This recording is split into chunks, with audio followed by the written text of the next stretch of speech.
सुखदेव जी कहते हैं परीक्षित जब इस प्रकार भगवान विविध मनवंतरों में विभिन्न लीलाएं करते हैं अवतार लेकर के और अपने भक्तों को आनंद प्रदान करते हैं। भगवान ने मत्स्य अवतार लिया राजा सत्यव्रत की इच्छा को पूर्ण करने के लिए, एक अवतार उनका मत्स्य अवतार हुआ। इसके बाद अब हम इस श्रीमद् भागवत कथा के 9वें स्कंध में प्रवेश करते हैं। इस 9वें स्कंध में 24 अध्याय हैं और जिसमें प्रारंभ में सूर्यवंश की कथा आती है। सूर्यवंश अर्थात समझ रहे हैं, सूर्यवंश में कौन आए? राम जी। बोले राघवेंद्र सरकार श्री अयोध्या धाम की। सूर्यवंश में आए राम जी। तो इस श्रीमद् भागवत कथा में पहले सूर्यवंश का वर्णन हुआ, फिर चंद्रवंश का वर्णन हुआ। श्री रामचंद्र कृपाल भज मन हरण भव भय दारुणम नव कंज लोचन कंज मुख कर कंज पद कंजारुणम। बोले राघवेंद्र सरकार। सुंदर सा वर्णन किया भगवान सूर्यवंश का। मनु और शत्रुपा महाराज ने घोर तपस्या किया, 23,000 वर्षों तक तपस्या किया नैमिषारण्य में जाकर के।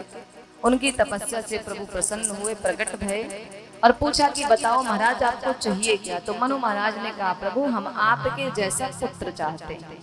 अब भगवान जी ने सोचा मेरे जैसा कोई डुप्लीकेट तो है नहीं, उसको भेज दूं मैं यहाँ बैठा रहूं वैकुंठ में, इसके लिए तो मुझे खुद ही जाना पड़ेगा।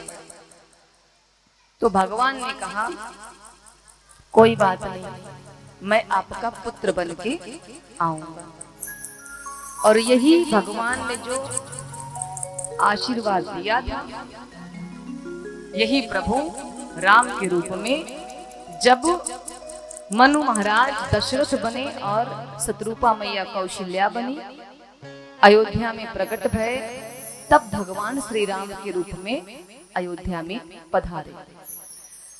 जब दशरथ जी महाराज और कौशल्या मैया अयोध्या में आए तो दशरथ जी महाराज की 3 रानियां हैं, कौशल्या, कैकेयी और सुमित्रा।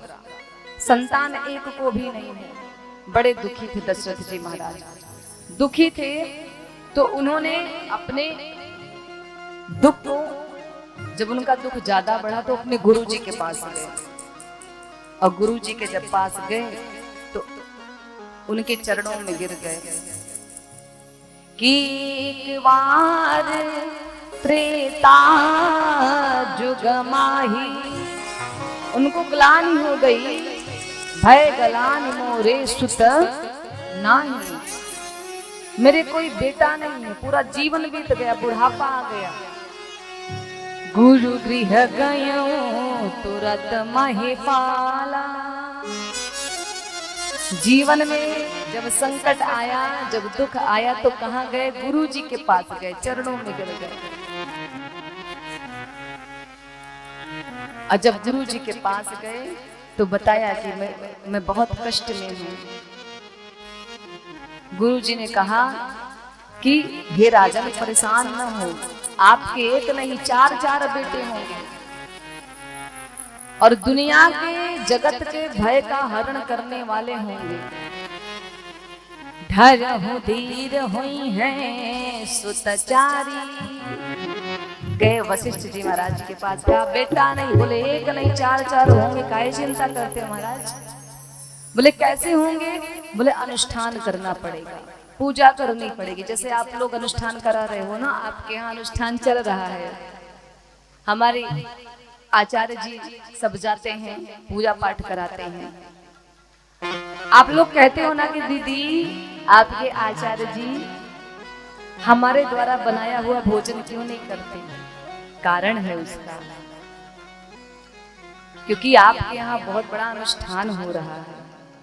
अपने हाथ से ये रूखा सूखा भी बना के खा लेंगे, इनका पेट नहीं भी भरेगा तो भी ठीक है। क्यों?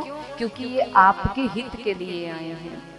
ये रूखा सूखा खा के भी संतोष करेंगे, क्योंकि भाई समय ज्यादा हो जाता है। कभी कभी होता है समय नहीं मिल पाया तो जल्दीबाजी में चलो भाई एक टिक्कर बना लो, काम हो गया। तो ये आपके कल्याण के लिए आए हैं। अनुष्ठान में शुद्धता का विशेष ध्यान रखना होता है। आज वशिष्ठ जी कहते हैं कि आपके यहाँ अनुष्ठान कराना होगा बेटा पाने के लिए, संतान पाने के लिए। बोले करवाओ प्रभु। तो वशिष्ठ जी महाराज ने श्रृंगी ऋषि को बुलाया कि श्रृंगी ऋषि ही वशिष्ठ बुलावा। श्रृंगी ऋषि को बुलाया गया। अपुत्र काम शुभ यज्ञ करावा। श्रृंगी ऋषि को बुलाया गया और अब अनुष्ठान प्रारंभ हुआ। ध्यान दीजिए, आहुति कौन दे रहा है? श्रृंगी ऋषि डाल रहे हैं आहुति। दशरथ जी नहीं बैठे। क्यों? हमसे भूल हो सकती है, हमसे अशुद्धता हो सकती है, लेकिन जो ऋषि मुनि आते हैं ये भोजन इसीलिए स्वयं से बना के करते हैं कि ताकि कोई अशुद्धता ना हो। श्रृंगी ऋषि को किस लिए बुलाया गया? प्रेम सहित जब आहुति दीनी, प्रेम सहित श्रृंगी ऋषि आहुति दे रहे हैं और उनका यज्ञ सफल हुआ, उनका अनुष्ठान सफल हुआ। कौन प्रकट हुआ? अग्निदेव खीर का प्रसाद लेकर के। बोले जाओ तीनों रानियों में बराबर मात्रा में बांटना, सुंदर पुत्र होंगे। दशरथ जी आए, तीनों महारानियों को वहां प्रसाद दिया। तीनों गर्भवती हो गई और गर्भवती होने के धीरे धीरे बाद कुछ समय बीता और कुछ समय के बाद भगवान गर्भ में आए। ये यज्ञ का प्रसाद था, जिसके प्रसाद के रूप में आज भगवान गर्भ में पधार रहे हैं। जब से भगवान गर्भ में आए ऐसा लग रहा था कि पूरे अयोध्या में साक्षात स्वर्ग ही आकर के निवास कर रहा है। उसके बाद में धीरे धीरे समय बीता। मेरे रामचंद्र जी महाराज का आगमन हुआ और आगमन होने के बाद चारों भैया पधारे। चारों भैया का नामकरण संस्कार हुआ। राम लक्ष्मण भरत शत्रुघ्न इनका नाम रखा गया। ये विवाह अवस्था को प्राप्त हुए प्रभु। किशोरी जी के साथ इनका विवाह संपन्न हुआ। विवाह संपन्न होने के बाद जब आए, दशरथ जी ने सोचा कि राजा बना दे। देवताओं ने बढ़िया सुंदर सी चाल चली, राम जी को राजा नहीं बनाया, भेज दिया बन। हमारे साथ जब कभी कभी कुछ गलत हो जाता है, अच्छा होते होते तो कहते भाई भगवान ने बहुत गलत किया। ध्यान दीजिए, राम जी कल राजा बनने वाले हैं सुबह, और रात भर में ऐसा खेल हुआ कि जो चक्रवर्ती सम्राट बनने वाला था उसको वनवास हो गया, और साथ में राज्य का एक भी चीज ले जाने की अनुमति नहीं। ये होता है, ये होती है होनी, जिसको कोई टाल नहीं सकता। प्रभु वन को गए। ध्यान दीजिएगा, जिस प्रभु ने सोने का सिंहासन का त्याग कर दिया, वो प्रभु आज स्वर्ण के मृग के पीछे भाग रहे हैं। क्यों? सोचने वाली बात है कि नहीं?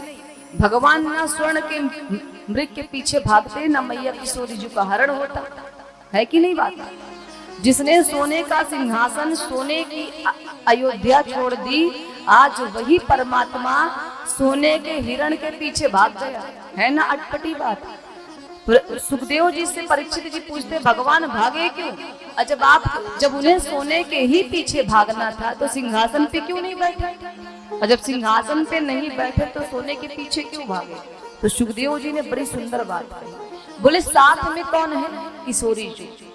जब से भगवान का विवाह किशोरी जी से हुआ ना, तब से भगवान से आज तक किशोरी जी ने कुछ मांगा नहीं। सीता मैया ने आज तक उनसे कुछ नहीं मांगा। अब जब हम कहीं जाते हैं, 2-4-10 किलोमीटर की दूरी में जाते हैं, कोई मंदिर है, कोई सुंदर जगह है, रेस्टोरेंट में गए भोजन करने, तो कहते हैं भाई 2-4 फोटो यहाँ की निकाल लो, क्यों? याद रहेगा कि हाँ हम यहाँ पे आए थे। ये हमारी स्मृति छवि बनी रहेगी। 2-4 फोटो निकालो। मंदिर गए भाई 2-4 फोटो निकालो, दर्शन बाद में फोटो पहले। आज की यही स्थिति है। जाते हैं दर्शन करने पर ध्यान दर्शन में नहीं होता, ध्यान तो फोटो में है। 2-4 फोटो निकालो, बाद में देखेंगे तो याद आएगी, जाएंगे घर में दिखाएंगे। तो आज सीता जी ने जब सोने का मृग देखा तो आज माँ ने सोचा कि इस अगर स्वर्ण मृग को प्रभु ला करके मुझे दे देंगे तो इसको मैं जब 14 वर्ष का वनवास समाप्त होगा, जब अयोध्या जाऊंगी तो दिखाऊंगी कि भाई संसार में सोने का मृग भी होता है। माँ भगवती ने प्रभु से कहा, हे नाथ मुझे वो सोने का मृग चाहिए, जा करके लाइए। प्रभु जान रहे हैं, ध्यान दीजिएगा,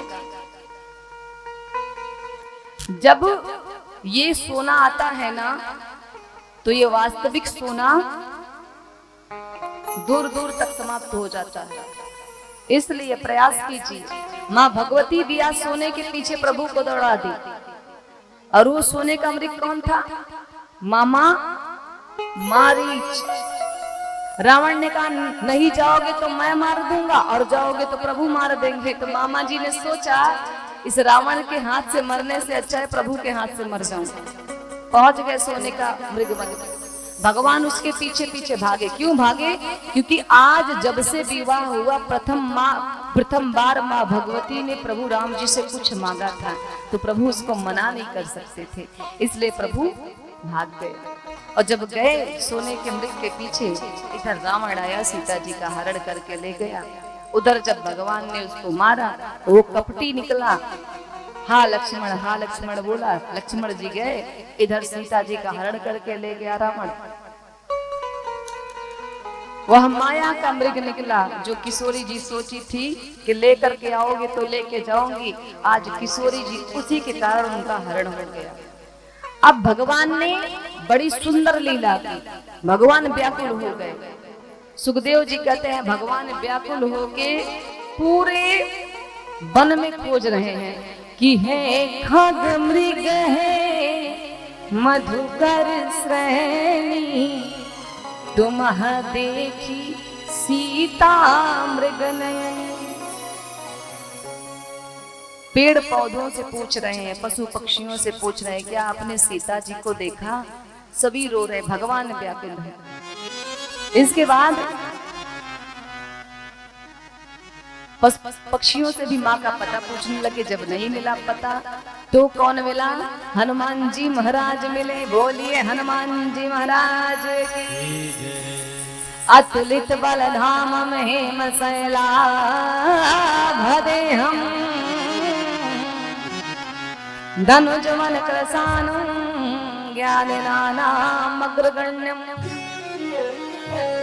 सकल गुण निधानम वानराणाम धीशम, रघुपति प्रिय भक्तम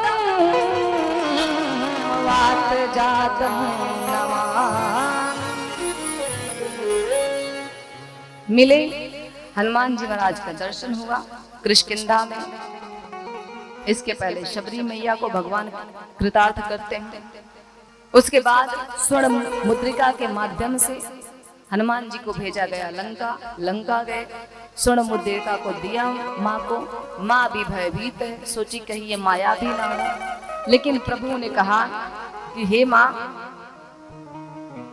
यह जो स्वर्ण की मुद्रिका है ना, ये मेरे नाथ मेरे प्रभु करुणा निधान जी ने भेजा है। माँ प्रभु का एक नाम रखी थी, प्राइवेट नाम। हर पति पत्नी रख लेते हैं ना, क्योंकि पति का नाम नहीं लेना चाहिए तो एक अलग से नाम रखा जाता है जिसको केवल पति और पत्नी ही जानते हैं। भगवान राम और माता सीता के बीच में भी एक नाम था। माता सीता सदैव प्रभु को करुणा निधान कह के बुलाती थी। क्या? करुणा निधान। जब हनुमान जी महाराज ने यह नाम लिया तो माता को विश्वास हो गया। क्यों? राम जी के अलावा इस नाम को कोई जानता ही नहीं। अतिशय प्रिय करुणा निधान की माँ प्रसन्न हो गई। उसके बाद में पुष्प वाटिका का वर्णन आता है। मनोजा हीरा चो मिलहि सोमर सहज सुंदर सामरो, करुणा निधान सुजान सीलु स्नेह जानत रावरो। माँ ने माता पार्वती को किससे कहा था? करुणा निधान सुजान सीलु स्नेह जानत रावरो। भगवान का जब नाम लिया तो माता को विश्वास हुआ कि सत्य शपथ करुणा निधान की, राम दूत मैं माँ तो जान की। माँ को विश्वास हुआ। उस वाटिका का प्रसंग आता है। हनुमान जी महाराज ने बहुत सारे असुरों को मारा, अक्षय कुमार को मारा। हनुमान जी महाराज की पूंछ में आग लगा दी गई। हनुमान जी महाराज ने देखते ही देखते लंका को धू धू के जला दिया। और इसके बाद में आया संदेश दिया प्रभु को। प्रभु ने अपने दल बल के साथ चढ़ाई की और चढ़ाई करने के बाद रावण के जितने भी योद्धा थे सबको मारा, सबका वध किया। उसके बाद सीता जी को लाया। लाने के बाद जब माँ सीता आई तो सभी मैया सीता के साथ विमान पे बैठ के पधारे। कहाँ? श्री धाम अयोध्या। बोलिए आनंद कंद भगवान।